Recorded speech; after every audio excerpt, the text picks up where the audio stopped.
there's a home in that land at the Father's right hand. There are mansions whose joys are untold, and perennial spring where the saints ever sing, and nothing shall ever grow. In that beautiful land, on the faraway strand, no storms with their blast ever frown.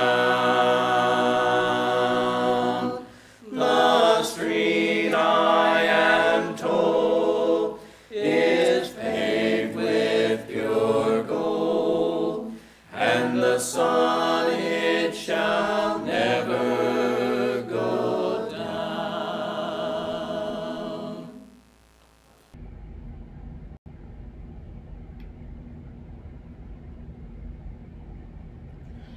I am weak, but thou art strong. Jesus, walk with thee. Granted, Jesus is my plea. Lord your God with all your heart, with all your soul, with all your mind. And the second being, you shall love your neighbor as yourself. We went back to Genesis 2 and talked about the fact that it's not good that a man should be alone, and so he made a helper fit for him. And then we looked at Ecclesiastes 4, verses 9 through 12. Two are better than one because they have a good reward for their toil.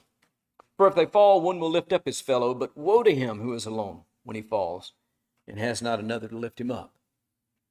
Again, if two lie together, they keep warm, but how can one keep warm alone? And though a man might prevail against one who is alone, two will withstand him. Finally saying, a threefold cord is not quickly broken. There is, of course, great benefit from our fellowship and association and relationships that we enjoy. We are by nature a creature that longs for connection and longs for relationship. And we began that study last week, spending most of our time talking about the primary relationship that we have to first get right, and that upon which all the other relationships can then be properly understood and properly sustained, and that is our relationship with God. Knowing God, being associated with God, walking with God, sharing in God's righteous character, and all such things. This morning I want to turn to the next closest relationships that we experience in this life, and that is our family relationships, which is the foundation of all human community. Families build congregations, families build cities, families build states and build nations.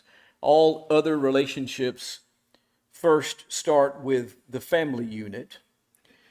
And the primary within that subcategory of family relations is the relation between a husband and his wife. That's the one that's being talked about in Genesis chapter 2. In verse 24, therefore a man shall leave his father and his mother and hold fast to his wife, and they shall become one flesh. That's where it all started. That's what happened after he said, it's not good that a man should be alone. I'll make him a helper fit for him. He caused sleep to fall upon Adam. He took a portion of Adam. Now, keep in mind that God formed Adam out of the dust of the ground.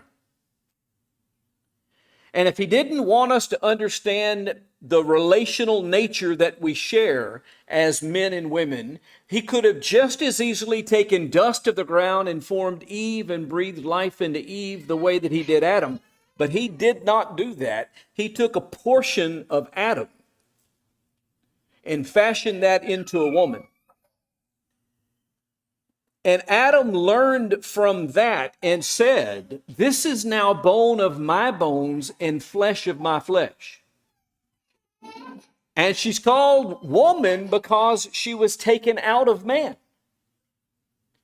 And he understood that there was something unique about the relationship that he shared with Eve that he didn't share with the many other creatures that God had created, that he had examined and that he had named, and realized that they were not fit to be his partner. And that's where this verse comes in. Therefore, because of the nature of that relationship, because of the nature that it was a completion actually of the act of creating. If you go back to Genesis 1, where man is introduced in verse 26, he said, let us make man in our image, male and female, he created them. It is a one act of creation that was suspended in time for Adam to learn that nothing else that God had created was fit to be his partner. And that Eve then was taken out of him to continue that creation. And the therefore has reference to all of that. Since how Eve was the completion of human creation, a man shall leave his father and mother, hold fast to his wife, and they shall become one flesh. This tells us something very, very fundamental, and that is this. Once you become mature, once you choose a life partner, a marriage partner, that relationship is greater than the relationship with your parents. The man leaves the relationship with the parents and becomes joined in the relationship with the spouse. That becomes the primary relationship. Everything else is built off of that relationship. A new household is created. And the one that comes naturally after that one, in most circumstances, that one, is children. Be fruitful and multiply. That's what husbands and wives do. Now, there are some exceptions to that. There are some people who, for physical reasons, can't have children. There are some people who are up in age, and for those limitations and restrictions, they can't have children. Various things happen that prevent children from being born, but as a general rule, husbands and wives bear children. And that is the secondary relationship that comes about as a result of parents and children.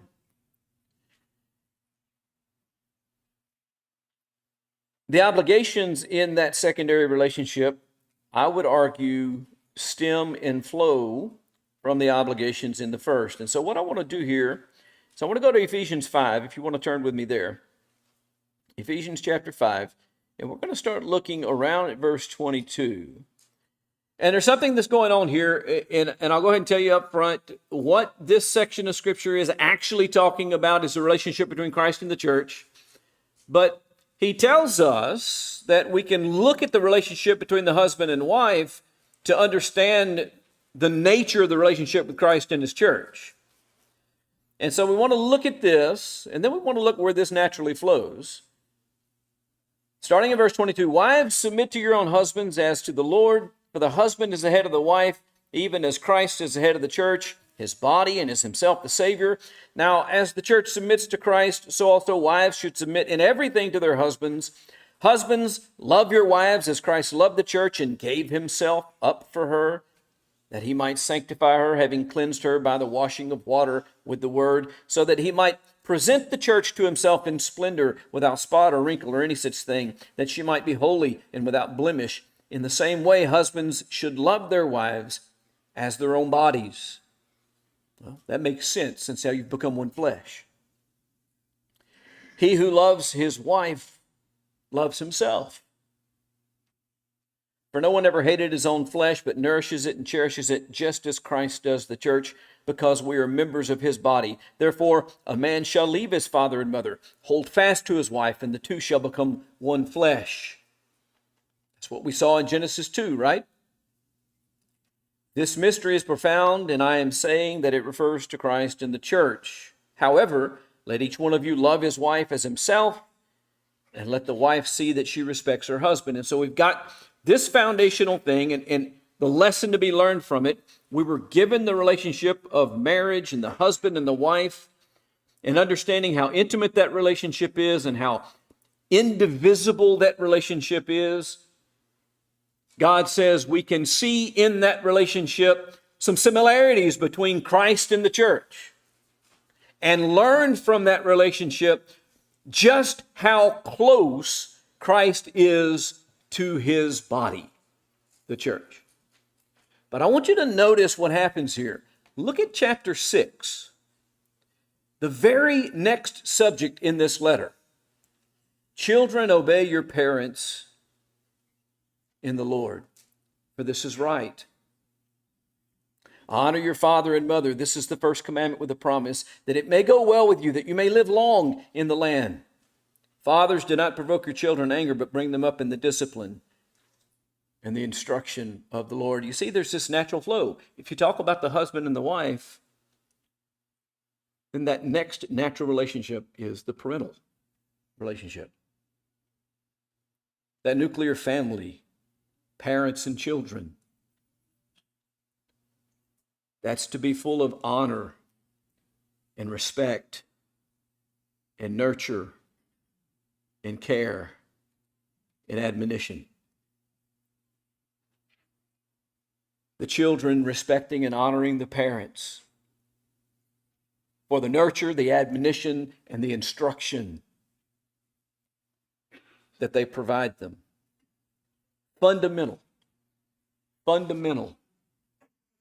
to every other earthly relationship is the home.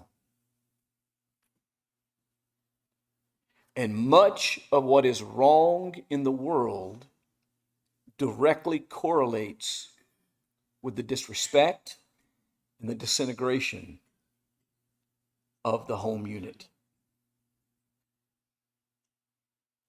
So much of the problems of society, not all, this isn't the only thing, but it's a foundational one, arise when we begin to not respect the marital relationship and the familial relationships between parents and children. Those things are foundational. And it doesn't stop there. Now, we noticed that it says that a man shall leave his father and mother and shall cleave to his wife, and they shall become one flesh. And I told you that becomes the primary relationship.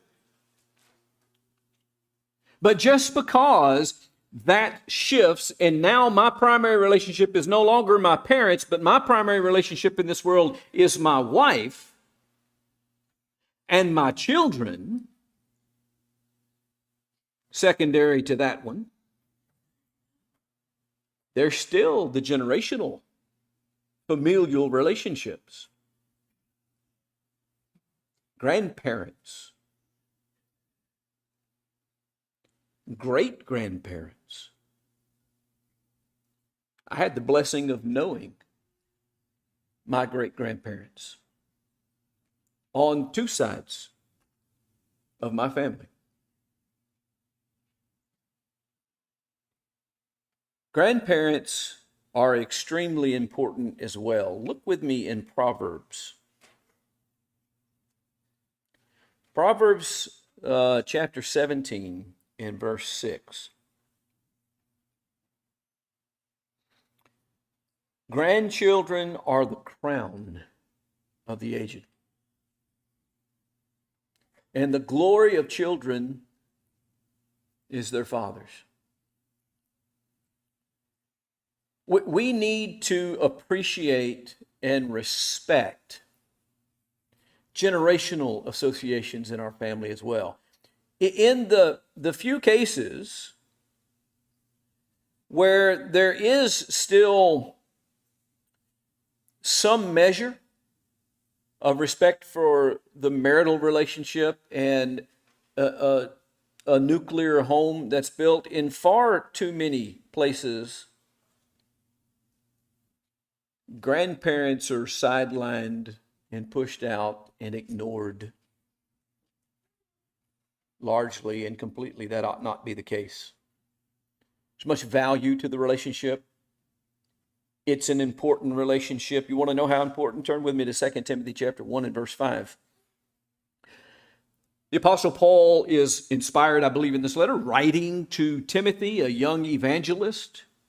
His second letter that we have recorded, that is a letter of encouragement to him and a letter to stimulate him to do the work that he has been charged to do as a Christian and an evangelist of the gospel. And early in this second letter, he says this, chapter 1, starting in verse 5, I am reminded of your sincere faith. All right, this is important. Timothy was a man of faith. Timothy was a man not just of faith, but a man of sincere faith. He wasn't one that was feigning his faith. He wasn't just doing something for the accolades or doing something for the recognition or doing something for a paycheck or doing something for any of the reasons that people do things. He had a sincere, a real, a devout faith. I am reminded of your sincere faith. Notice this, a faith that dwelt first in your grandmother Lois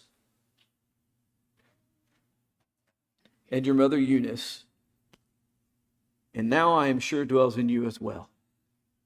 You know why Timothy had a sincere faith? Because his grandmother first had a sincere faith and shared with him. His mother had a sincere faith and shared. By the way, there's a secondary lesson here as well. It's not just the men of the family who have responsibility to teach and influence.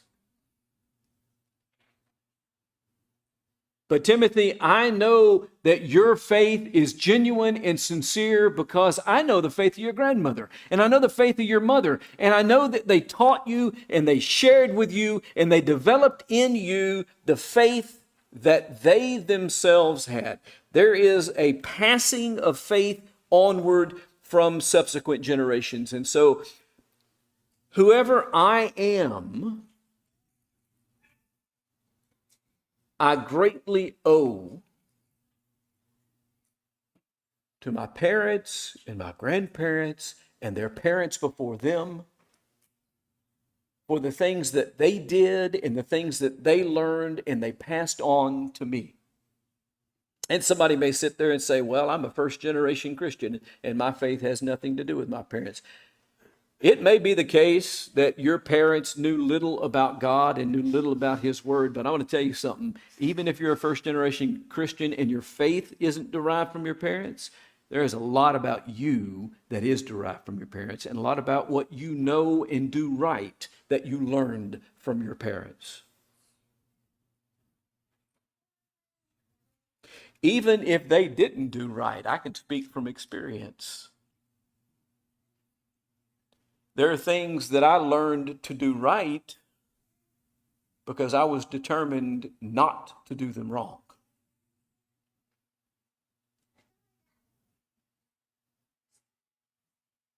We can learn, and we ought to appreciate what we are taught and what we learn through these relationships. There's another relationship that we sustain in life, in the family, in the household unit, and that's the sibling relationship, brothers and sisters. My wife is an only child, but for many of us, that is not the situation. We have siblings.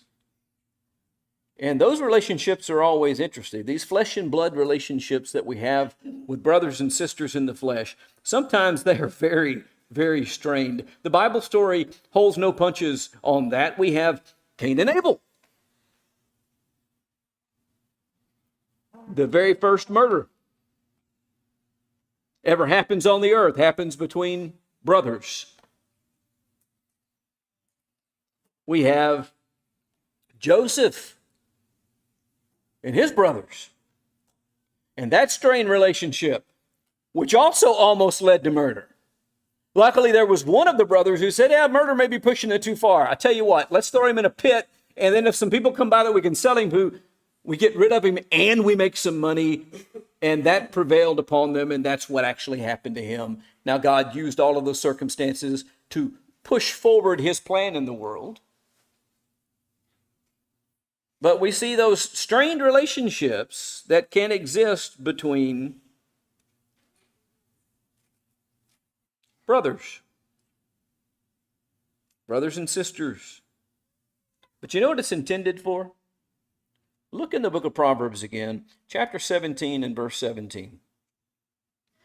This is what this relationship is intended to be. A friend loves at all times, but a brother is born for adversity. I used to read that and think that that meant that brothers caused adversity, and sometimes they do. But that's not really what it's saying. It's saying that when you get in that hard spot and you turn, and what's there is the proverbial rock, and there is nothing for you to do, and there is no way for you to get yourself out, that's why you have a brother.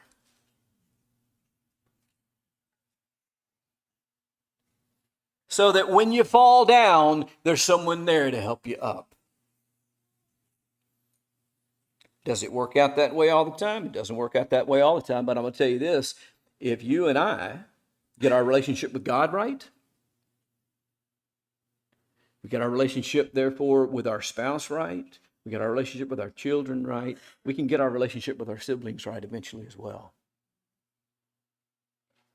And we might not ever be able to get them to be the sibling that they ought to be, but you know what I can be? The sibling that I should be. The one who is there to do what it's my duty to do in the relationship, regardless of what they have done or even what they continue to do. Brothers and sisters, part of the familial relationship that is the fabric of our society. God first trains us how to love in the households that He built for us. Remember, the great commandment is love the Lord your God with all your heart, with all your soul, with all your mind. And the second is like unto it, love your neighbor as yourself. And remember that Jesus said upon those two commandments the entire law hangs. My righteousness and my respect for the law of God hangs upon my ability to love God and love my fellow man. And you know the training ground He gave me to learn how to love my fellow man?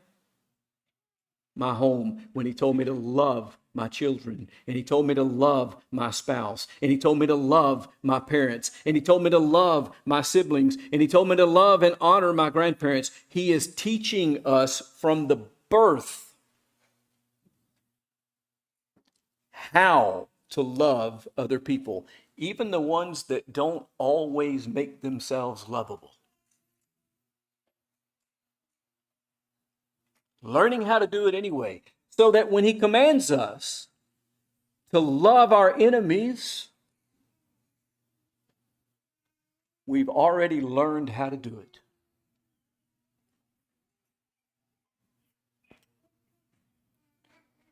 He trains us for service in the home when He says that a husband should serve his wife and a wife should serve her husband, and parents should serve their children and children should serve their parents, and grown children should repay and honor and respect their aged parents and return to them the care and love that they have received from them. That's what He said honoring your parents involves.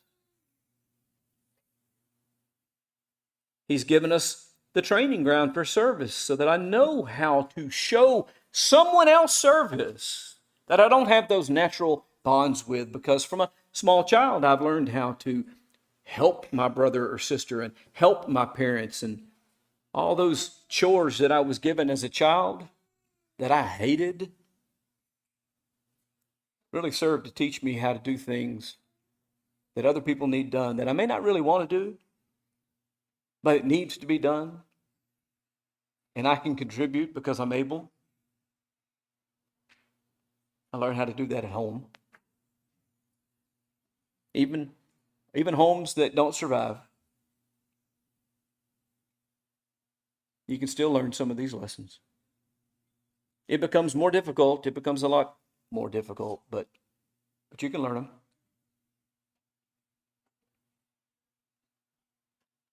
Faithfulness among men. You know how I learned to be faithful to other people? How I learned to be loyal, trustworthy, honorable. How I learned to be fair in my dealings with others. It starts in the home. I learned to be faithful to my family. I learned to be loyal to my family. I learned to be loyal even to the brother or the sister who is the black sheep of the family, who always causes problems, even to the crazy uncle that you really don't want to invite, but you do it anyway. Yeah, there's a couple people laughing and nodding, but that one, I know there's at least a few people in the room that have families like mine. You realize you are learning how to love and serve and respect and honor people who are different than you because you have had a family relationship your entire life to teach you how to do it.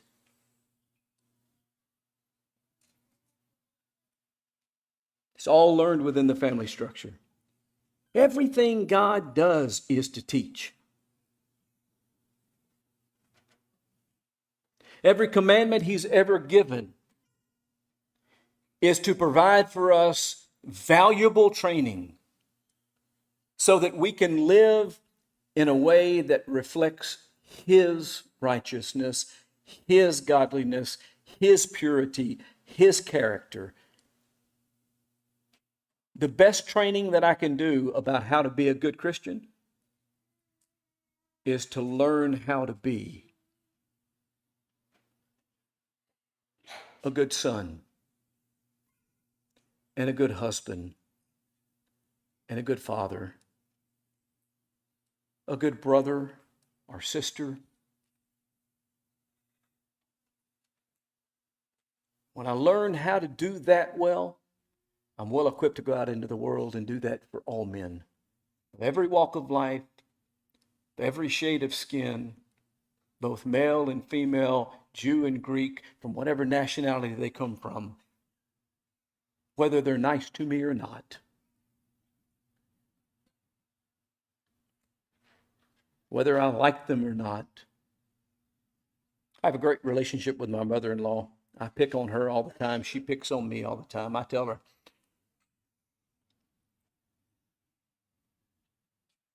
God doesn't say I have to like you, but he told me I had to love you.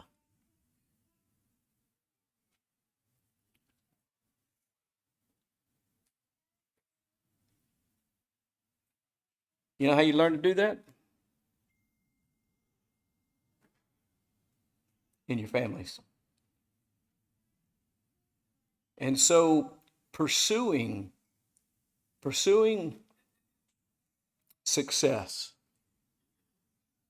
and contributing to the strength and the edification and the building up of the home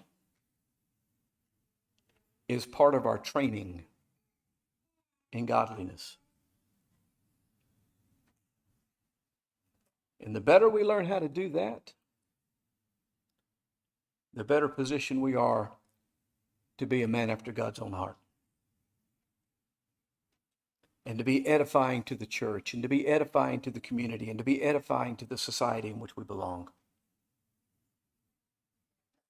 And we learn how to show love even in the face of hate. God telling us that that's the way we must be. By the way, I'll mention this as we close. The only reason Jesus went to the cross is because that's the way that God is. While we were sinners, estranged from God, contrary to God, He still sent His Son into the world. Christ still went to the cross so that we might be forgiven. While we were yet sinners, Christ died for us. And we have to develop that love.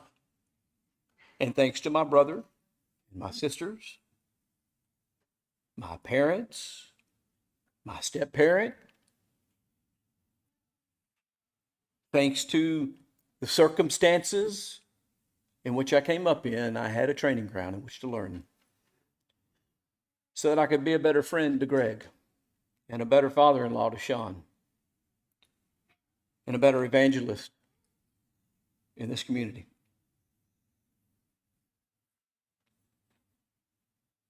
And if we learn these lessons, we will hear, "Well done, good and faithful servant. Enter into the glories of your master." If we can help you in any way, in your desire to answer the call of Christ, we stand ready to do so, if you'd let it be known as we stand and sing.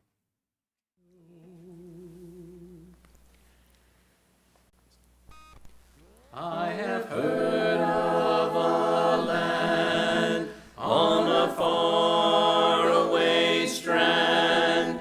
In the Bible the story is told,